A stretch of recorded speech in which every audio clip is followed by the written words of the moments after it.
CATV is proudly presented by Toyota. Ryan, do you know what the thinking was about voting first today? I think the statistics going into the game says enough for itself. I think most of the games that have been Test cricket that's been played in this venue in the recent past has indicated that teams that have bowled first it ended up winning. I think a high percentage of the games, and I think that was the thinking behind it. So, Ryan, did you guys expect the pitch to do a bit more than it did there? I'm sure it was, just moving around a bit in the beginning. It was sort of, I think, slowish off the wicket.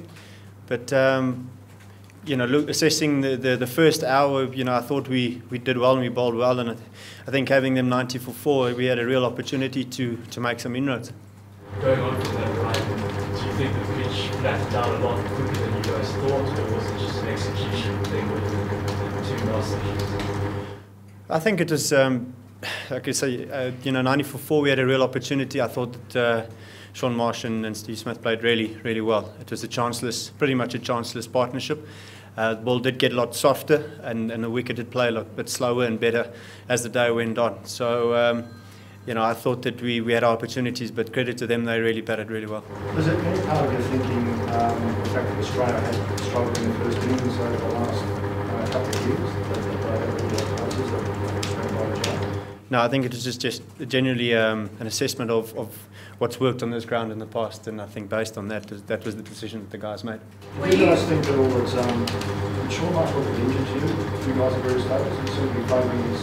He played pretty decently for a guy that made 120. No, we didn't sense any body language in any way, but he played really well. Were you surprised by how well he did, considering coming into this, he'd only averaged 35 in first class cricket and so on, and he was sort of an unpopular choice?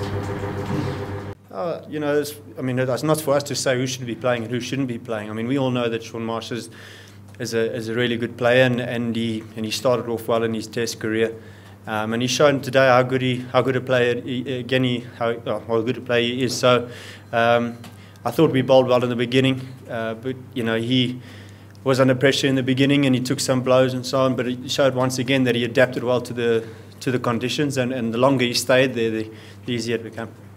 Well, apparently the State had a bit of a stomach ailment. Is it the case or what? Yes, it is the case. I think he had some bit of diarrhea overnight, but for a guy that's bowled 21 overs, he looks like he's doing all right. I thought it was a serious effort from Dale today. Well, there's some other guys as well. Jake, we also did maybe. No, we all sat around the same. We all sat around the same table last night, and I was sat right next to him. So. Ryan, can you say something talk a little bit about your own feelings about being picked now, a second Test? Have you been told you've been given a little bit of time as the sort of all-rounder, the callous successor, and how does that all feel?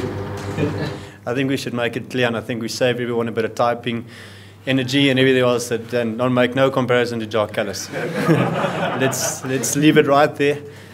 He is an exceptional cricketer, and I think it's unfair to be making comparisons to him. He's one of the world's best cricketers. But as far as my own position in the team is concerned, I was given the task of performing this all-rounders role at bowling second change or first change, and obviously having a huge role to play at number 7, and I see it as that. So I don't, as I say, there's no indication of how many Test matches I'll play or whatever, but I'll try and make use of the opportunity as best I can.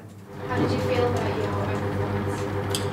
I thought I started off all right. That was obviously challenging going, to the second session and third sessions. The ball got a lot softer and older, and they played really well. But that's my role in the team. I'm going to have to do the hard work and the hard yards. And when the wicket is starting to flatten out, and there's maybe not that sideways movement that you have on the ball, it's my job to then block one end up to make sure that Dale and Mornay and Vernon and them are fresh to be able to take on other spells. So. I think it'll be work in progress and something that I'll learn and have to learn as quickly as possible. But for a start, I thought I was happy with the way it went. So basically, sorry. Ryan, obviously you didn't play against India, but we've seen in both the tests there, South Africa started slowly, then won the first one and ended up winning the second one. Is there anything that you see in common that South Africa seem to take a while to get going? No, I think today was just a case of us again starting. I thought we started off well. I mean, 90 for 4, and I think any team would take that from a bowling perspective. Like again, I say we had opportunities, but they batted really well. They got to give credit to the way that Marsh and Smith batted. Maybe we should have we could have increased the intensity going into the second session or so. But tomorrow's another day. We're going to have to come back fighting, and I think that this team has showed its character in the past to come back and bounce back the following day. And I've got no doubt that the boys will respond positively tomorrow morning. What do you think was the ideal length in bowling? I think in the first session it was slowish, and because of that you actually want to err on the fuller side. And as as the ball got softer, you might have tended to maybe have stayed back of a good length.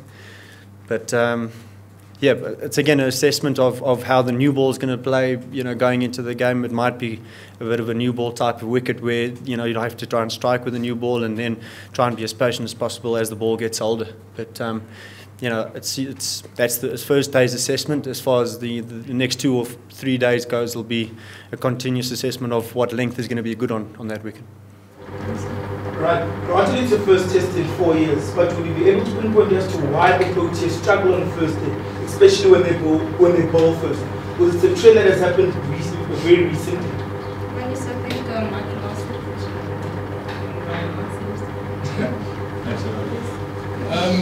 300 odd.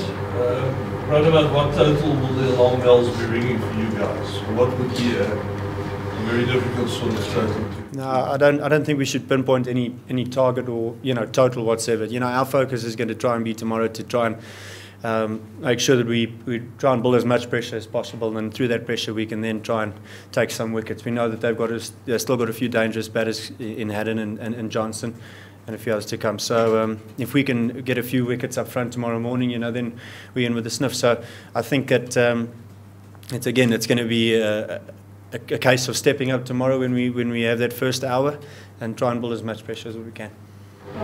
Just getting back to Sean, how much work did you put into it? I mean, by all accounts, it was the 11th member of the team to be picked. Did you have a plan A, B, C, D, E room?